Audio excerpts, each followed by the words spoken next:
Chapter 3. He did it like an animal, quick and without thinking.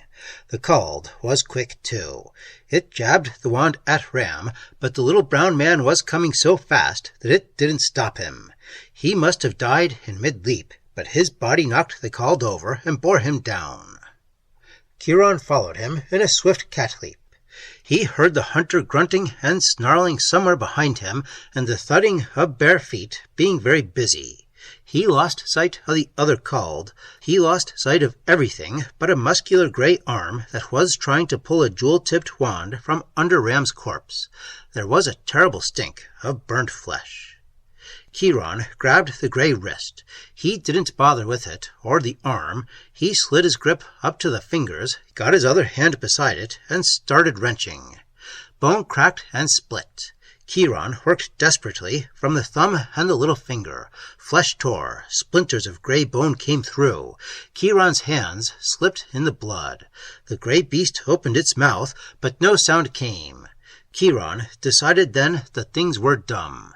It was human enough to sweat. Chiron grabbed the wand.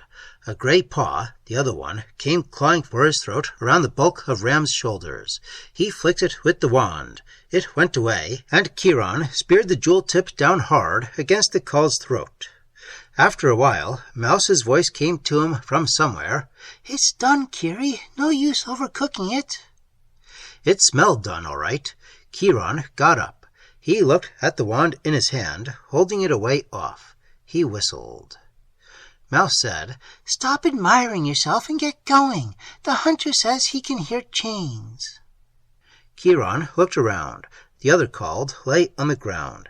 Its neck seemed to be broken. The body of the squat, dark boy lay on top of it. The hunter said, "He didn't feel the wand. I think he'd be glad to be a club for killing one of them if he knew it." Chiron said, "Yeah." He looked at Mouse. She seemed perfectly healthy. "Aren't women supposed to faint at things like this?" She snorted. "I was born in the thieves' quarter. We used to roll skulls instead of pennies. They weren't so scarce."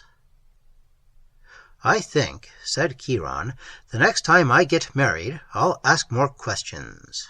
Let's go."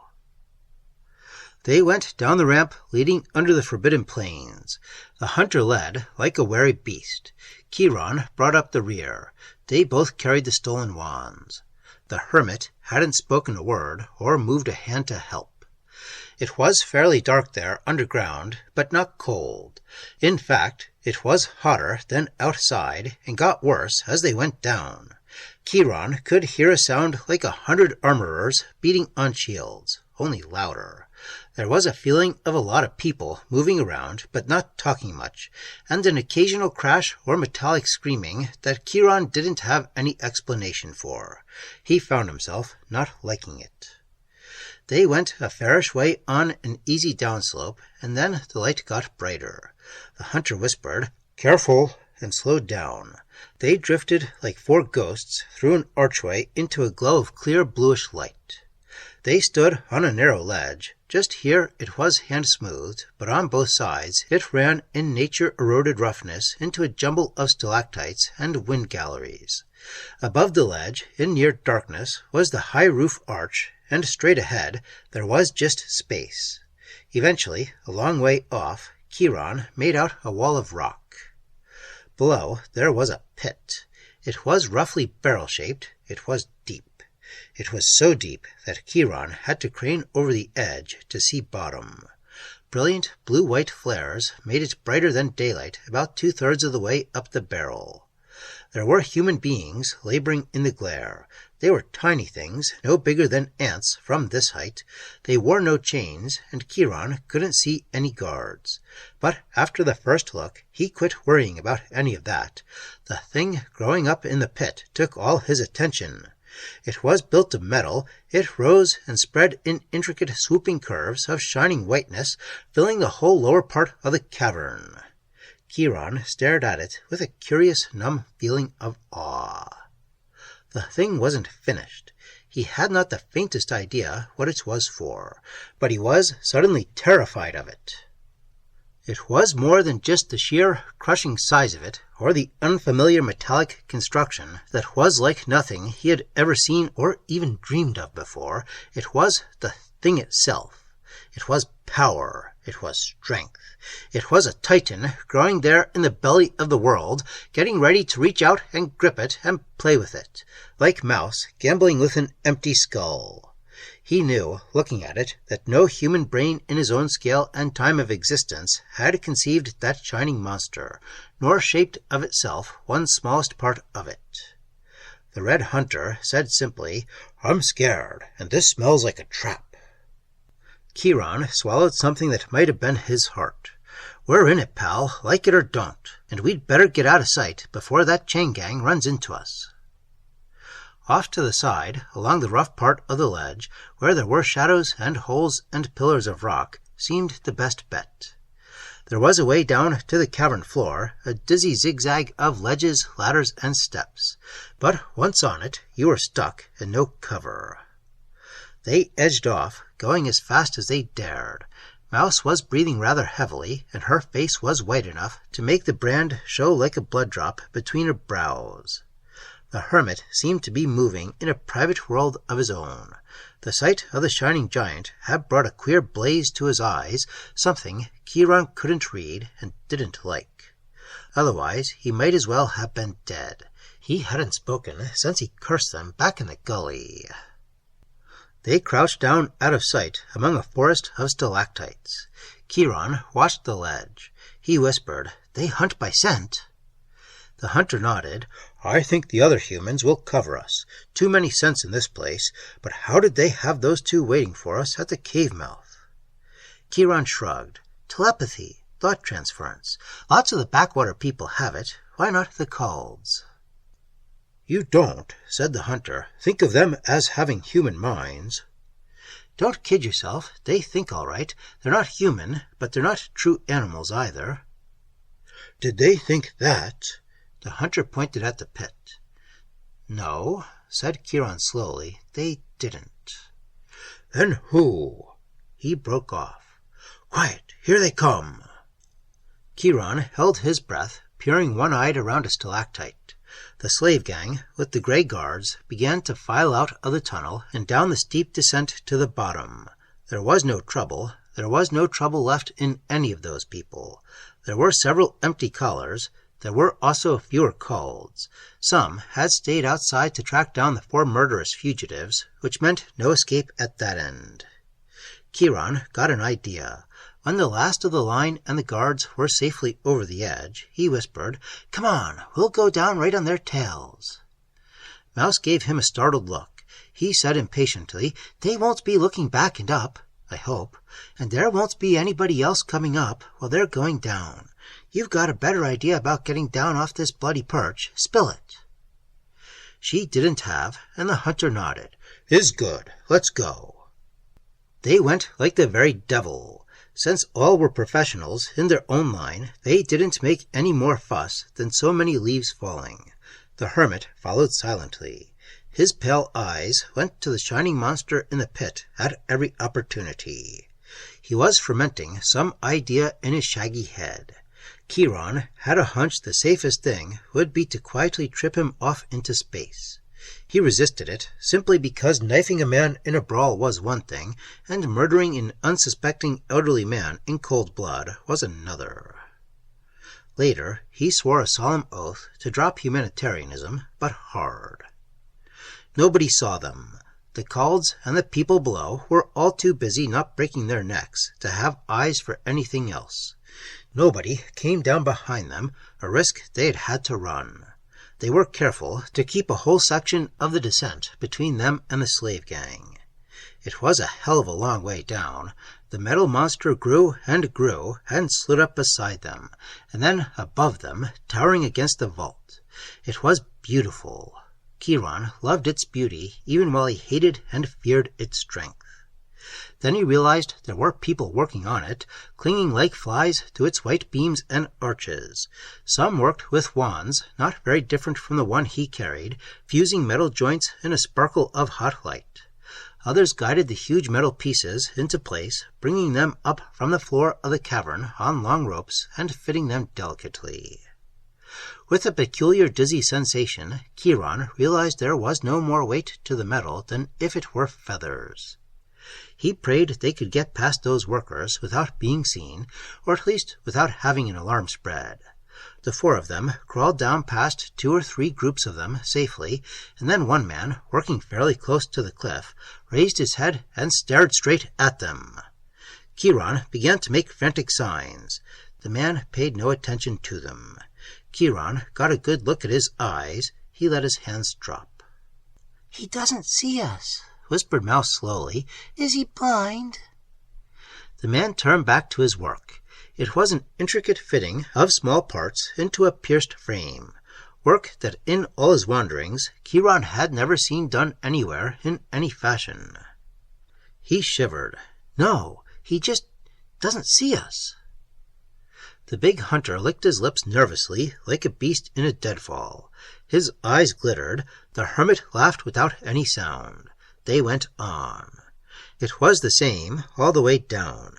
Men and women looked at them, but didn't see. In one place they paused to let the slave gang get further ahead. There was a woman working not far out. She looked like a starved cat, gaunt ribs showing through torn rags. Her face was twisted with the sheer effort of breathing, but there was no expression in her eyes. Quite suddenly, in the middle of an unfinished gesture, she collapsed like wet leather and fell. Chiron knew she was dead before her feet cleared the beam she was sitting on. That happened twice more on the way down. Nobody paid any attention. Mouse wiped moisture off her forehead and glared at Chiron. "A fine place to spend a honeymoon, you and your lousy shortcuts." For once, Chiron had no impulse to cuff her. The last portion of the descent was covered by the backs of metal lean-tos full of heat and clamor. The 4 slipped away into dense shadow between 2 of them, crouched behind a mound of scrap. They had a good view of what happened to the slave gang. The Calds guided it out between massive pillars of white metal that held up the giant web overhead. Fires flared around the cliff foot. A hot blue-white glare beat down, partly from some unfamiliar light sources fastened in the girders, partly from the mouths of furnaces hot beyond any heat Chiron had ever dreamed of. Men and women toiled sweating in the smoke and glare, and never looked at the newcomers in their chains. There were no guards. The Calds stopped the line in a clear space beyond the shacks and waited. They were all facing the same way, expectant, showing their bright gray teeth and rolling their blood-pink eyes. Chiron's gaze followed theirs. He got rigid suddenly, and the sweat on him turned cold as dew on a toad's back. He thought at first it was a man walking down between the pillars. It was man-shaped, tall and slender and strong, and sheathed from crown to heels in white mesh metal that shimmered like bright water. But when it came closer, he knew he was wrong. Some animal instinct in him knew even before his mind did. He wanted to snarl and put up his hackles and tuck his tail and run. The creature was sexless. The flesh of its hands and face had a strange, unreal texture and a dusky yellow tinge that never came in living flesh.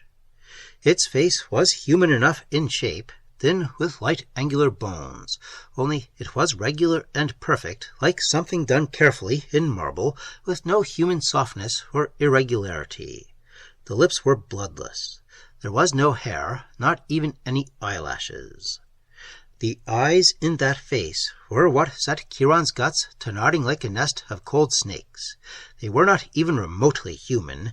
They were like pools of oil under the lashless lids, black, deep, impenetrable, without heart or soul or warmth.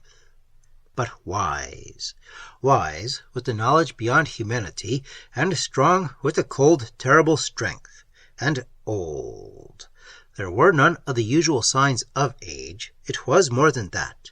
It was a psychic, unhuman feel of antiquity, a time that ran back, and still back, to an origin as unnatural as the body it spawned. Chiron knew what it was. He had made songs about the creature and sung them in crowded marketplaces and smoky wine shops. He'd scared children with it and made grown people shiver while they laughed. He wasn't singing now. He wasn't laughing. He was looking at one of the androids of Bos the Immortal, a creature born of the mysterious power of the stone, with no faintest link to humanity in its body or its brain.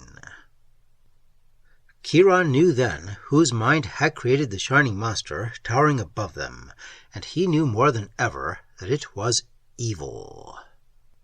The android walked out onto a platform facing the slave gang so that it was above them where they could all see. In its right hand it carried a staff of white metal with the round ball on top. The staff and the mesh metal sheath it wore blazed bright silver in the glare. The chained humans raised their heads. Chiron saw the white, scared glint of their eyeballs, heard the hard suck of breath and the uneasy clashing of link metal. The Calds made warning gestures with their wands, but they were watching the android. It raised the staff suddenly, high over its head. The gesture put the ball top out of Chiron's sight behind a girder, and then the lights dimmed and went out. For a moment there was total darkness, except for the dull marginal glow of the forges and furnaces.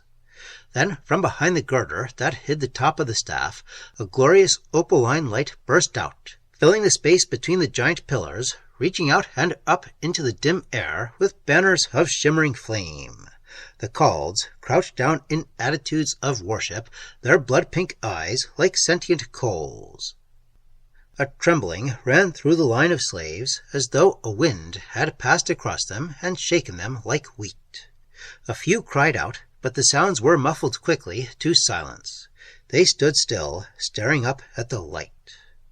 The android neither moved nor spoke, standing like a silver lance. Chiron got up. He didn't know that he did it. He was distantly aware of Mouse beside him, breathing hard through an open mouth and catching opaline sparks in her black eyes. There was other movement, but he paid no attention. He wanted to get closer to the light. He wanted to see what made it. He wanted to bathe in it. He could feel it pulsing in him, sparkling in his blood. He also wanted to run away, but the desire was stronger than the fear. It even made the fear rather pleasurable. He was starting to climb over the pile of scrap when the android spoke. Its voice was light, clear, and carrying. There was nothing menacing about it, but it stopped Chiron like a blow in the face, penetrating even through his semi-drugged yearning for the light. He knew sound. He knew mood. He was sensitive to them as his own harp in the way he made his living. He felt what was in that voice, or rather, what wasn't in it. And he stopped dead still. It was a voice speaking out of a place where no emotion, as humanity knew the word, had ever existed. It came from a brain as alien and incomprehensible as darkness in a world of eternal light. A brain no human could ever touch or understand, except to feel the cold weight of its strength and cower as a beast cowers before the terrible mystery of fire. "Sleep," said the android. "Sleep and listen to my voice. Open your minds and listen."